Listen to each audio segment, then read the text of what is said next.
चुनाव प्रचार के दौरान हम एमआईएम प्रमुख हैदराबाद के मौजूदा सांसद असदुद्दीन ओवैसी से मुखातिब हैं।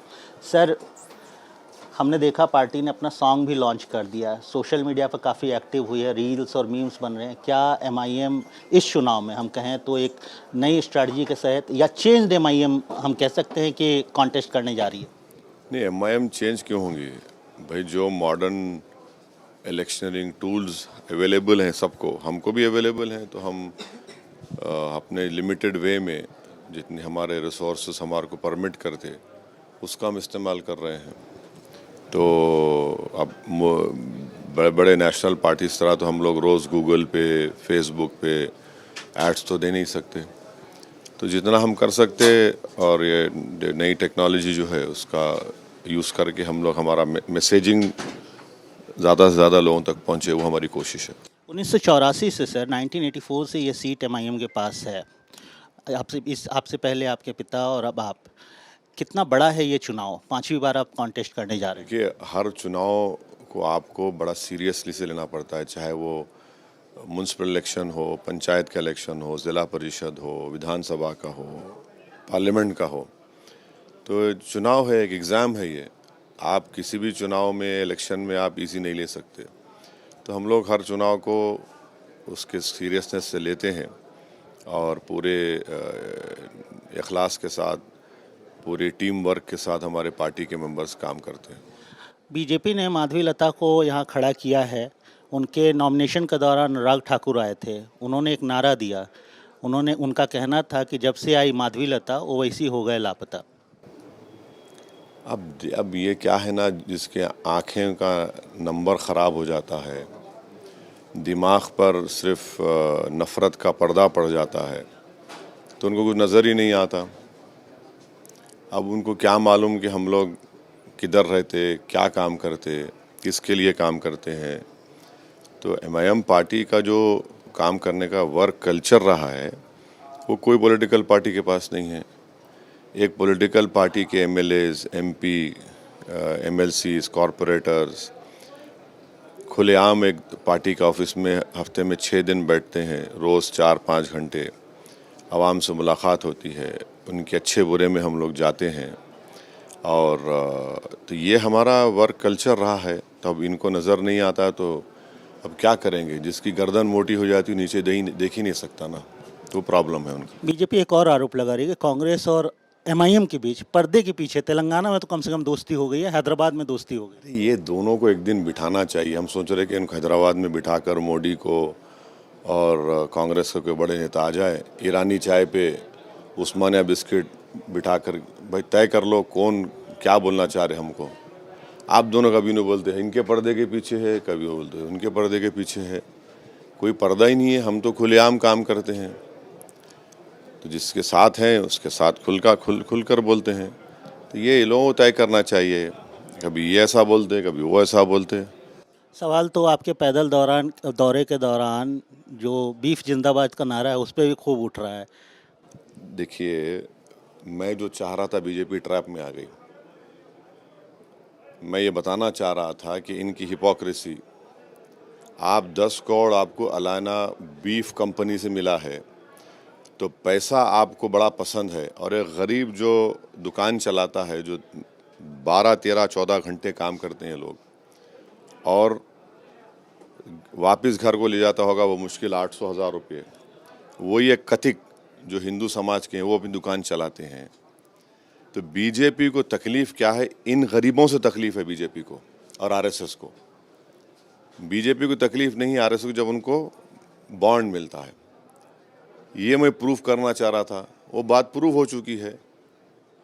अभी बहुत सी चीज़ें प्रूव कराएंगे, उन्हीं से कराएंगे हम, देखते रहिए आप। प्रधानमंत्री अपनी रैलियों में ज़्यादा बच्चे पैदा करने वालों की तरफ इशारा करते हैं, मंगलसूत्र की बात करते हैं। उनके खुद 6 भाई, गुलवालकर के 10-11, अमित शाह के 6 बहनें।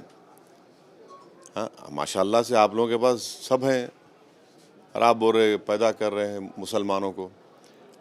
टीएफआर रेट क्या है मुस्लिम लेडीज़ का? गिरा या नहीं गिरा? बोले देश के प्रधानमंत्री, झूठ क्यों बोलते? वही जो ज़बान इस्तेमाल कर रहे हैं ना, ऐसा लग रहा है कि एक डिक्टेटर और एक नफ़रत भरी ज़बान इस्तेमाल कर रहे हैं।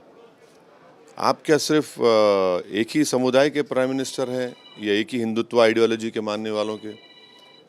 आप तो देश के 133 करोड़ जनता के वज़ीर आज़म हैं और एक 17 करोड़ एक कम्युनिटी को, जो बिगेस्ट माइनॉरिटी है, उसको आप इस तरीके से पूरी देश में नफ़रत पैदा करने की कोशिश कर रहे हैं। तो ये प्रधानमंत्री को, या जो भी प्रधानमंत्री, उसको ज़ेब नहीं देता। आप पॉलिटिकली मुकाबला करिए, भाई चुनाव हो जाएगा, मगर आप जो डैमेज कर रहे हैं 10 साल में, तो आप सोशल फैब्रिक को ख़त्म करके रख दिया। अब जो बचा कुचा है उसको भी आप जड़ पेड़ से निकालना चाह रहे हैं। ये जो घुसपैठिया कमेंट है सर, क्या इससे माइनॉरिटी इन लार्ज उनको दुख पहुंचा है, तकलीफ पहुंची है?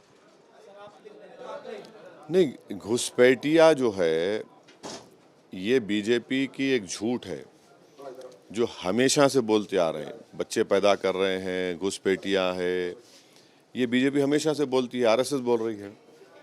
14 मरतबा 10 साल में इस गवर्नमेंट से पूछा गया कि कितने घुसपैठिया है बताओ, आप जवाब ही नहीं देते। आप बोलते हैं हमारा डेटा नहीं है, मगर आप इसको बोले जाते हैं। तो 17 करोड़ मुसलमान के घुसपैठी हैं। आप बताइए, यहाँ पर 100 साल 200 साल का मामला नहीं है। माने 700 साल 800 साल हो चुके हैं। अच्छा, खुद प्रधानमंत्री की देखिए, इनकी झूठ देखिए। जब वो सऊदी अरब गए तो एक केरल की एक मस्जिद का मॉडल सऊदी किंग को दिए, बोले कि देखिए ये सबसे पहली मस्जिद है। वो क्या घुसपैठी थे वो लोग? तो ये इनका एक नफ़रत फैलाने का एक तरीक़ा है जो 2002 से वो कर रहे हैं। उनकी एक ही गारंटी नरेंद्र मोदी की कि मुसलमानों से नफ़रत पैदा करो, मुसलमानों को गाली दो और हिंदू समाज को बताओ कि मुसलमानों से ख़तरा है आपको। अमित शाह नहीं, सुनिए, ये चंद्रयान 3 कहाँ गया? G20 कहाँ गया? विश्व गुरु कहाँ गया? सिक्योरिटी काउंसिल का मेंबर बनना कहाँ गया? और वो जो कौन सा साउथ ब्लॉक क्या बोलते हैं वो जो बना है वो कहाँ गया? हाँ हाँ, नहीं, हाँ, वो कहाँ गया? फिर आपके 5 ट्रिलियन इकोनॉमी किधर गई? आ गए ना आप असली चेहरे पे अपने। यही तो हम कह रहे हैं, ये सब सबका साथ, सबका विकास, पसमानदा, मैं चाय बेचता था, मैं गरीबी को जानता हूँ, कहाँ गया सब ये? तो ये इनका असली चेहरा रहा है और ये देश को देखकर फैसला करना पड़ेगा। क्या ये चुनाव मंडल वर्सेस कमंडल हो चुका है सर? हम देख रहे हैं एक विपक्षी पार्टी वो आरक्षण हटाने की बात कहती है कि अगर ये वापस आए तो आरक्षण हटा देंगे। बीजेपी कहती है मुस्लिमों का आरक्षण खत्म होना चाहिए, उनको रिलीजन बेस्ड आरक्षण नहीं होना चाहिए। मंडल वर्सेस कमंडल ये चुनाव आपको नजर आता है? बीजेपी यकीनन अगर दोबारा जीत कर आएगी तो कॉन्स्टिट्यूशन में बड़े पैमाने पर तब्दीली करेगी या नया कॉन्स्टिट्यूशन लिखने की कोशिश करेगी। ये फैक्ट है। ये जो उत्तराखंड का जो यूसीसी बनाया गया है वो उसी की तरफ इशारा करता है। आर्टिकल 25 फ्रीडम ऑफ रिलीजन के धज्जियाँ उड़ा दिया वो जो यूसीसी है। फिर आप मुख्तलिफ बीजेपी रूल स्टेट्स में आप देख रहे हैं कि कन्वर्जन की जब बात आएगी तो एसडीएम या डीएम से परमिशन लेना पड़ेगा। इंटर रिलीजियस मैरिज होगी, भाई ये सब तो फंडामेंटल राइट के खिलाफ है ना ये। और गुजरात में अगर आप घर बेचना चाह रहे हैं किसी दूसरे समुदाय रिलीजन के लोगों, तो आपको गवर्नमेंट कानून बना दी है, नहीं बेच सकते आप जब तक गवर्नमेंट परमिशन नहीं देती। तो यकीनन ये, और जो ईबीसी का रिजर्वेशन लाया गया, ये सब इस तरफ पॉइंट करता है कि ये लोग कॉन्स्टिट्यूशन को बड़े पैमाने पर चेंज कर देंगे या फिर नया कॉन्स्टिट्यूशन लिखने की कोशिश करेंगे। तो ये सब बोलना कि अगर अंबेडकर भी होते तो नहीं करते, अरे अगर अंबेडकर से इतनी मोहब्बत आपको है तो आप क्या कर रहे हैं रोकने के लिए? इक्वालिटी के लिए क्या कर रहे हैं? लिबर्टी, फ्रेटर्निटी, जस्टिस के लिए क्या कर रहे हैं? अंबेडकर से अगर आपकी इतनी मोहब्बत है तो आपने जो नया आईपीसी सीआरपीसी बनाया, किस तरीके से आपने बनाया? वो तो यूएपीए से भी ज़्यादा खतरनाक बना दिया आपने। अमित शाह जी ने कहा है कि ये देश शरिया से नहीं चलेगा। भाई ये देश किसी भी रिलीजियस कानून से नहीं चलना चाहिए। शरिया से कहाँ चल रहा है बताइए? शरिया से कहाँ चल रहा है। अब मिताक्षरा को स्कूल ऑफ थॉट फॉलो करेगा तो उसको क्या बोलेंगे वो? दया भागा स्कूल ऑफ थॉट को फॉलो करेगा तो क्या बोलेंगे उसको आप? हाँ, और आप शरिया कहाँ से आ गया बताइए इसमें? फ्रीडम ऑफ रिलीजन के तहत जिस वक्त संविधान बन रहा था उस वक्त मुस्लिम मैरिज एक्ट, शरीयत एप्लीकेशन एक्ट को उस वक्त के फ्रीडम फाइटर्स ने कहा कि उसको हम टच नहीं करेंगे। आप उनसे बड़े अमित शाह, आप होम मिनिस्टर हैं और आप इस तरह की बात कर रहे हैं। शरिया कहाँ है आप बताइए? और नरेंद्र मोदी जो जाकर दुबई के, सऊदी अरब के बादशाहों से मिलते हैं, ऐसा लपट लपट के मिलते हैं, या हबीबी हबीबी, वैसा दिखता है कि दो बिछड़े भाई मिल गए। तो वहाँ बोली जाके उनको, यहाँ पर कहाँ शरिया है? हर आप कल्चर का प्रोटेक्शन का राइट हमको दिया गया आर्टिकल 29 में, हम वो अपने कल्चर को प्रोटेक्ट करना चाह रहे हैं। सीए, एनआरसी, राम मंदिर, दो मुख्यमंत्री की गिरफ्तारी, क्या ये चुनावी मुद्दा है? सब मुद्दे हैं चुनाव में। चुनाव में हर डिसीजन जो गवर्नमेंट लेती है जिससे उनकी गुरूर, एरोगेंस नज़र आता है तो चुनाव में मुद्दा बनेगा। एमआईएम की बात करते हैं सर। हैदराबाद में आप चुनाव लड़ रहे हैं, बिहार में चुनाव लड़ रहे हैं, उत्तर प्रदेश में आपने अलायंस फॉर्म किया, महाराष्ट्र में चुनाव लड़ रहे हैं। क्या है आपको होप, क्या होगा इन सब राज्यों में? नंबर बढ़ेंगे एमआईएम के संसद के अंदर? नहीं, बिल्कुल बढ़ेंगे इंशाअल्लाह ताला, उसी के लिए कोशिश की जा रही है। महाराष्ट्र और बिहार में क्या स्ट्रैटेजी होगी, और सीटों पर, और कितनी सीटों पर चुनाव होगा? बिहार में तो हम और एक दो जगह पर लड़ रहे हैं। अब आने वाले फेजेस में हमारी मीटिंग होगी क्योंकि 2 दिन पहले ही वहाँ पर मतदान हुआ है, तो उसके बाद हम लोग बैठेंगे। अभी आजकल में महाराष्ट्र में तो हम सीट्स ऐलान कर चुके हैं और 2-3 जगह पर, क्योंकि वहाँ पर महाराष्ट्र में आने वाले 5-6 महीने में विधानसभा के, असेंबली के इलेक्शन होंगे, तो एक हमको उसका भी फ़ायदा होगा, उसको भी सामने रख के डिसीजन लेना पड़ेगा। आखिरी सवाल सर, 2 फेज़ के चुनाव हो चुके हैं लेकिन वोटिंग परसेंटेज बहुत ज़्यादा एक्साइटिंग नहीं है। हैदराबाद में भी पार्लियामेंट कंस्टिट्यूंसी की अगर बात करें, पिछले बीते सालों की बात करें, तो वोटिंग बहुत ज़्यादा नहीं हो रही। क्या बोलेंगे, क्या अपील करेंगे वोटर से? भाई हम तो बोल रहे हैं कि अगर आपको हमारे खिलाफ भी वोट देना है तो निकल के वोट डालिए, और वोट डालिए ज़रूर।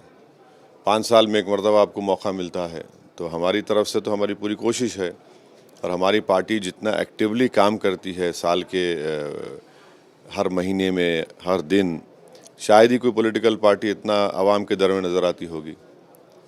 कहाँ नज़र आते? अब ये चुनाव आ रहा तो 1-2 महीने से सब लोग निकल कर आ गए अपने अपने घरों से, आके बड़े बड़े दावे कर रहे हैं, मगर हर कोविड में तो कोई नज़र नहीं आया।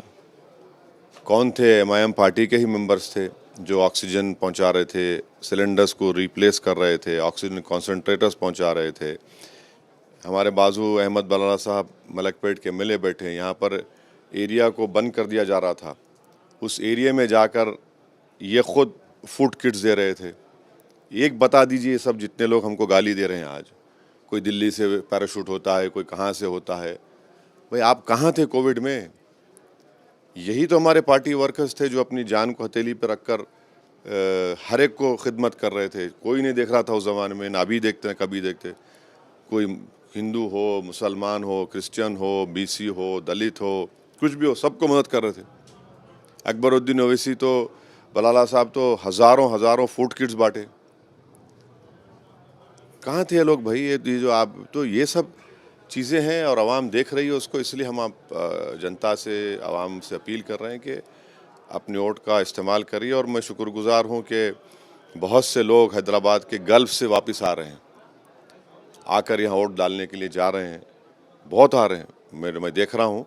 और बस वोट परसेंटेज जैसा आप कह रहे हैं बढ़ना चाहिए। इलेक्शन कमीशन को भी ख्याल रखना चाहिए कि वो ऐसा एक एटमॉस्फेयर इलेक्शन कमीशन को पैदा करना चाहिए कि लोग बेखौफ होकर निकल के वोट डालें।